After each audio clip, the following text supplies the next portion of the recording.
हमारे गत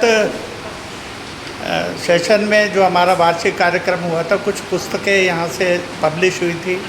हमारे नए नए लेखकों की कईयों की पहली पुस्तक थी। कुछ पुस्तकें मेरे को मिली और जिस सीक्वेंस में मिली मैं उसी सीक्वेंस में उनको पढ़ रहा हूँ।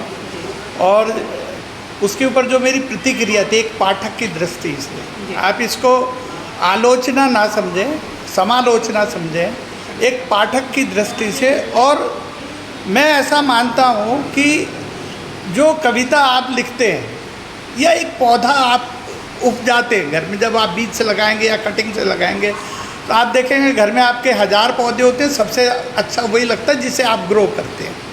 तो एक कविता में एक भाव होता है, तो पाठक की दृष्टि से मैं उस भाव तक पहुंच पाया या समझ पाया, नहीं समझ पाया, हो सकता है उसमें उनका भाव कुछ और हो जो मैं नहीं समझ पाया। इस दृष्टि से मैं इसकी विवेचना करना चाहता हूँ सबको कि अगर कुछ गलत हो तो आप उसको आलोचना ना लें। तो क्योंकि आपकी पुस्तक अब आगे जाएगी, बहुत सारे लोग इसको पढ़ेंगे, इसके बाद भी आप बहुत लिखेंगे और हो सकता है जो मैं आलोचना कर रहा हूँ वो आपको सुझाव दे रहा हूँ, हो सकता है उससे आपका जो है लेखन बढ़े। मेरा उद्देश्य ये है कि आपका लेखन। पुस्तक है राजश्री मिश्र जी की चूम आंचल आसमां का। और मैंने इस पुस्तक को जो इसका शुरू में संपादकीय लिखा और लिखा, मैंने देखा बहुत छोटे छोटे शब्दों में इन्होंने बहुत गहराई वाली बातें लिखी, बहुत गहराई वाली बातें लिखी कि जैसे गहराई एक चिंता में से बिंदी हट जाए ना, बिंदी बहुत छोटी होती है लेकिन चिंता में से बिंदी हट जाए तो चिता हो जाती है।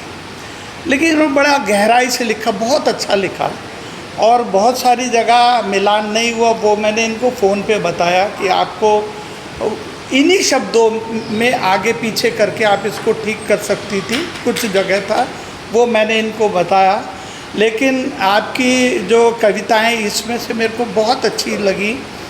दुनिया के रंगमंच में मुखौटा जो है आपकी किरदारों का जमावड़ा पाया, वक्त की रफ्तार के संगत किसी को दौड़ते बेहिसाब पाया।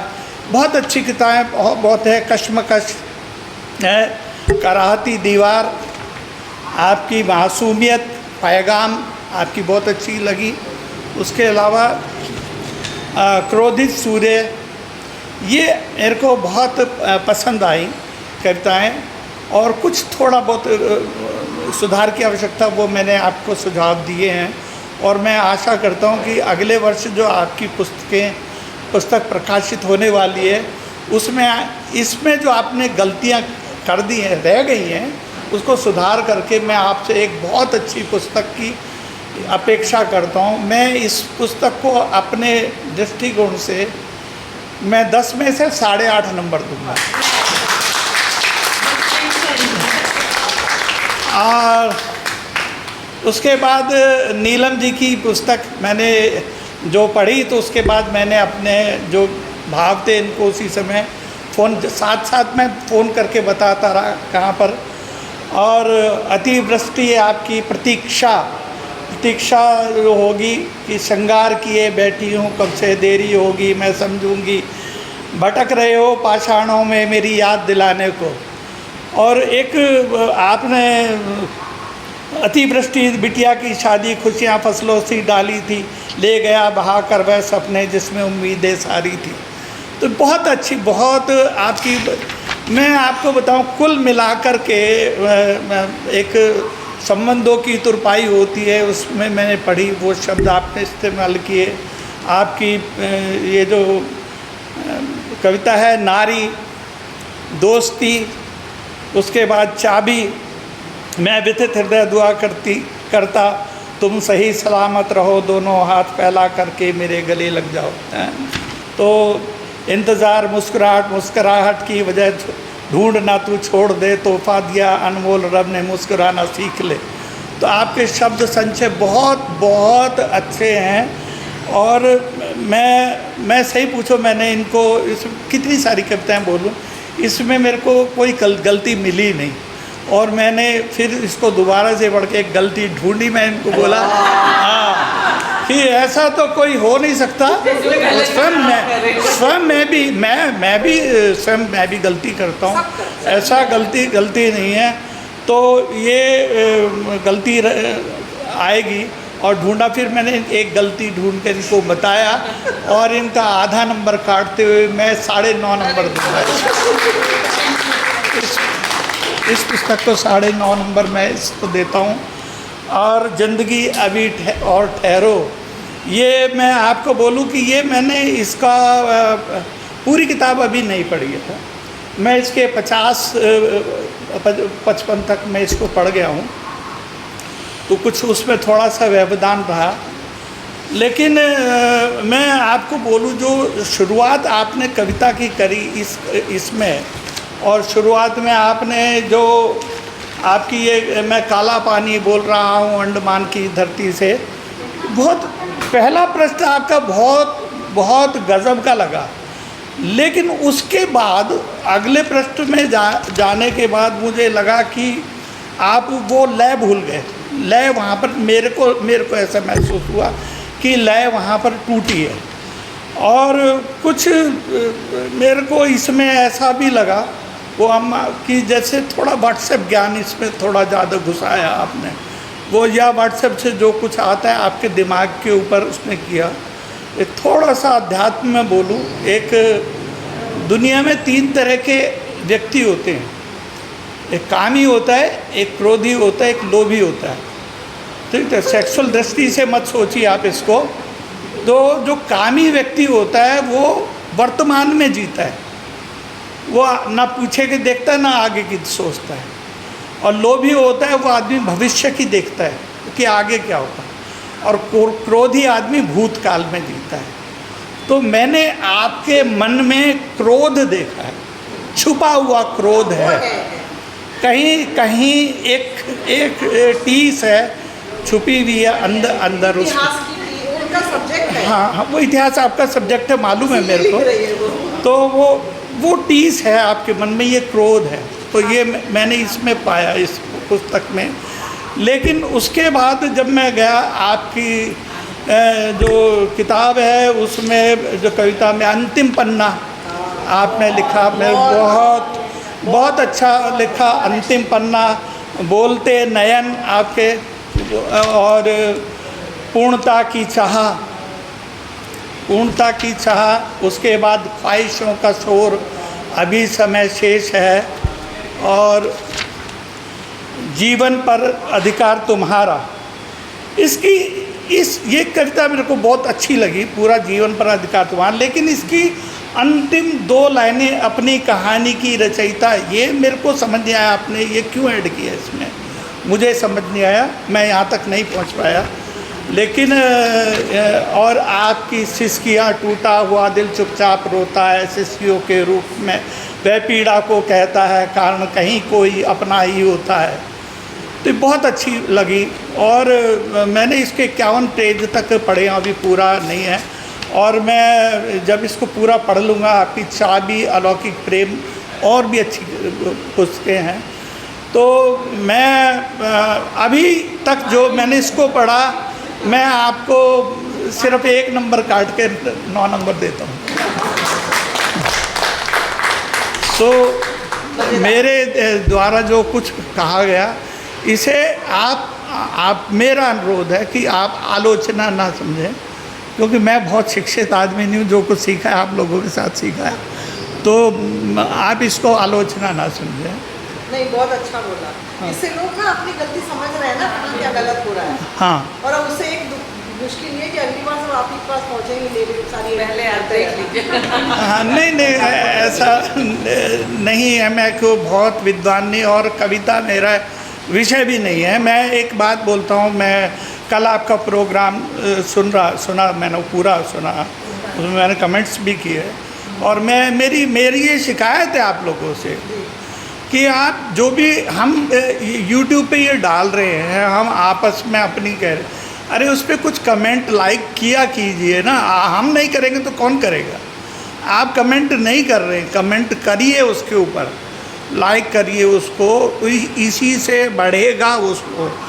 आपका ऊपर जाने का एक ही रास्ता है, कि YouTube से ही आप पॉपुलर हो सकते हैं, तो कमेंट करिए। लेकिन मैं आपका वो जो मैंने सुना मेरे को बहुत अच्छा लगा, और पूछ रहा कि अगले प्रोग्राम में बुलाइएगा। मैंने कहा दीक्षित साहब को रोटी नहीं मिलेगी, अगली बार नहीं बुलाएगा। इतनी जल्दी हुआ ना, मैंने बोला अगर आपने मुझे एक दिन पहले बोला होता तो मैं अच्छा सोच के बोलती। हाँ। बोले नहीं अगली बार तुम अच्छा। तो वो प्रोग्राम अच्छा था, लेकिन मैं एक्चुअली भटनागर साहब हमने सबसे बोला जिसकी बुक्स आई थी कि भाई आपने कुछ सवाल बना के भेजो, कोई भेज ही नहीं रहा। तो अब बताइए हम बेरोजगार घूम रहे हैं। लेकिन मैंने यही बोला कि मेरा पड़ेगा तो करेंगे। हाँ बताइए। कविता में मेरा जो अपना अनुभव, मैं सोचता हूँ कि कविता जब दिल में कोई बात लगती है ना, कुछ लगता है, कुछ अच्छा भी हो सकता है, बुरा भी हो सकता है, वो नहीं, कुछ भी कोई चीज़ अट्रैक्ट करती है आपको, कुछ भी, तो दिमाग में मैं सोचता हूँ विचार एक पंछियों की तरह आते हैं, वो आते हैं। तो आज मैं इस लड़की को चैलेंज किया था कि मेरे से बढ़िया उर्दू बोल के दिखाना, और ये मैंने उर्दू लिखा। ये उर्दू क्यों लिखा, ये थोड़ा सा भाव पुलवामा, ये जो अभी अटैक हुआ था इसके ऊपर तो दिमाग में चल रहा था। और मतलब सौभाग्य से मेरी पोस्टिंग जो है ना जम्मू एंड कश्मीर में रही है। तो जहाँ मेरा ऑफिस था उससे 15 किलोमीटर दूर पे बॉर्डर था। तो वो बॉर्डर से हमारे जो कुछ वर्कर थे वहाँ पे कॉन्ट्रैक्ट बेस पे रखते हैं टेम्परेरी, तो वो लोग आते थे। तो वो अक्सर बताते थे सर वहाँ से गोली आ जाती है, कभी मोर्टार आ जाता है। तो उधर से कुछ आया तो बड़ा दुखी था वो। तो वो कुछ क्या हुआ कि उधर से कोई मोर्टार आया तो उसकी भैंस बंधी हुई थी बाहर, तो उसको लग गया, भैंस मर गई। तो भैंस तो आज की डेट में सस्ती नहीं है, 40-50 हज़ार रुपये कम से कम है, लाख रुपए तक अब तो बहुत महंगी है। तो बेचारा गरीब आदमी था, अपना काम चलाता था। तो मैं आ गया, मैं थोड़ी सी बेचैनी थी। तो मैं, क्योंकि फ्राइडे को हम दिल्ली आते थे, सैटरडे संडे थे, तो संडे नाइट में यहाँ से जाते थे। सो मैं आके ट्रेन में मैं लेट गया, वो बेचैनी थी वो कुछ। और ये था कि सबसे ऊपर वाला बर्थ लेते थे कि आ करके ना सो जाए। लेकिन जम्मू वाली गाड़ी में सबसे बड़ी दिक्कत ये होती थी, एक तो फौजी होता था, दूसरा ये जो वैष्णो देवी जाते हैं ना, ये खूब हल्ला करते हैं गाड़ी में, बड़ा परेशान करते हैं। तो हम सबसे ऊपर वाली बर्थ लेते थे, सो जाते, तो सो गया। तो नीचे वो बैठे थे फौजी, तो बोले भाई लाइट बंद कर दो। रात को 9 बजे का गाड़ी होता था, तो सुबह 6 बजे पहुँचता था। लाइट बंद कर दो। तो वो बोले नहीं अभी ताश खेल ले, अभी बंद कर देंगे, 1 बंद कर देंगे, 2 बंद कर दिए, हाँ हो ये सब होता रहता है वो। तो वो मैं सो गया। तो वो जो चल रहा था ना दिमाग में, रात को आया, तो लिखूँगा ऐसे में, वो कुछ आया ना। और ये मैं समझता हूँ विचार एकदम मेरा अनुभव पक्षी की तरह है। आपने उसे पकड़ा तो ठीक है, नहीं तो उड़ जाएगा, दोबारा नहीं आएगा वो। दोबारा आप सोचते रहो यार क्या आया था, और उस समय आता है तो मेरे को उस समय वो विचार आना शुरू हो गया उसी समय। और वो मैं देखा तो वो ई टिकट होता था ना कागज़ वाला, उसी ई टिकट के पीछे मैंने पेन निकाला और उस अंधेरे से हल्की सी रोशनी थी, उसी में लिख दिया। तो वो मैं आज आपके सामने प्रस्तुत करता हूँ। और मेरा ये जो भाव है वो ये है, उर्दू इसलिए लिखा कि जिसके लिए लिखा उसे समझ आ जाए, समझे। तो ये लिखा, तो उसका आनंद आप लीजिए थोड़ा, कि किसी की खामोशियों को जो कमजोरियां समझा किया करते हैं, किसी की खामोशी को जो कमजोरी समझा किया करते हैं, वो शबनम के धोखे में आग को छूने की नादानियाँ किया करते हैं। वो शबनम के धोखे में आग को छूने की नादानियाँ किया करते हैं। बदगुमानी में फूलों को रौंदने की फितरत वाले समझ ले, बदगुमानी में फूलों को रौंदने की फितरत वाले समझ ले, छिपे फूलों के साए में कभी कभी खार भी रहा करते हैं। हाँ, ये न समझ कि तेरी बदगुमानियों का किसी को इल्म नहीं, ये न समझ कि तेरी बदगुमानियों का किसी को इल्म नहीं। अक्लमंद इंसान तो नादानों को यूँ भी माफ़ किया करते हैं, अक्लमंद इंसान तो नादानों को यूँ भी माफ़ किया करते हैं। और कुव्वतों की आजमाइशें होती हैं जंगे मैदान में, कुव्वतों की आजमाइशें होती हैं जंगे मैदान में, कायर होते हैं जो छुप के वार किया करते हैं, कायर होते हैं जो छुप के वार किया करते हैं। और बोला कि शूर का जो नूर है, बहादुर जो है ना, शूर का जो नूर है वो आँखों से छलकता है हरदम, शूर का जो नूर है आँखों से छलकता है हरदम, सुना है चोरों के तो पाँव तक भी नहीं हुआ करते हैं। हाँ, जज्बा चलने का हो तो मंजिलें खुद ब खुद पास आती हैं, जज्बा चलने का हो तो मंजिलें खुद ब खुद पास आती हैं, सहारा लेके चलने वालों के पाँव कमज़ोर हुआ करते हैं। वो कह रहा है कि मैं चीन आ जाएगा और ये आ जाएगा वो आ जाएगा, कि सहारा लेके चलने वालों के पाँव कमज़ोर हुआ करते हैं। और लहू की तहरीर लिखने वालों को किसने चाहा है इस जहान में, लहू की तहरीर को लिखने वालों को किसने चाहा है इस जहान में, मोहब्बतों के किस्से इस जहान में मशहूर हुआ करते हैं। कौन पहुंचा है अपने दम पर मंजिले करबला तक, कौन पहुंचा है अपने दम पर मंजिले करबला तक, मैयत उठाने को भी यह बदगुमा कंधे चार हुआ करते हैं। हाँ, मैयत उठाने को बदगुमा कंधे चार हुआ करते हैं। और किसी की खुशी पे खुद को निसार करके तो देख ले, इस दुनिया में भोले यारों के ही यार हुआ करते हैं।